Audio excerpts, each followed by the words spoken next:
Dalam dunia yang tak pernah berhenti, tersembunyi kisah seorang anak kecil. Namanya Aina.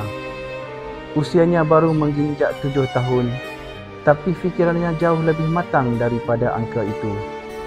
Mak okey tak? Setiap hari sebelum mentari naik tinggi, Aina akan bangun awal, membantu ibunya menyediakan nasi lemak. Abang, nak beli nasi lemak? Bukan sekadar membantu, tapi kerana dia tahu nasi lemak itu adalah harapan mereka untuk hidup sehari lagi.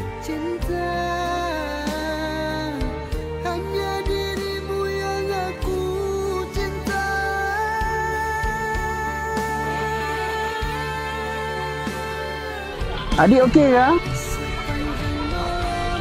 Dia orang ambil duit saya, pakcik. Oh iya ke? Mak adik kat mana ni? Dekat sana. Ibunya, Puan Munirah, diserang penyakit barah yang semakin hari semakin melemahkan Kenapa tubuhnya.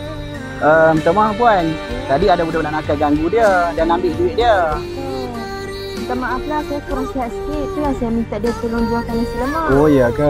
Tak apalah, nanti saya ganti duit ni. Tak apa. Tak apa. Terima kasih. Assalamualaikum, Mak. Waalaikumsalam. Aina dah balik?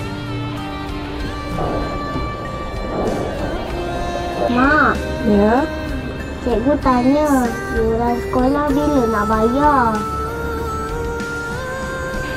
Mak janji, 7 bulan ni mak bayar. Dia tak tahu erti main, tak kenal erti cuti, kerana dalam dunianya yang penting hanyalah satu, ibu. Satu petang, Aina pulang membawa duit hasil jualan. Hatinya gembira. Hari itu jualannya laris. Dia mahu memberitahu ibunya bahawa mereka boleh beli ubat dan boleh makan sedap malam ini. Mak!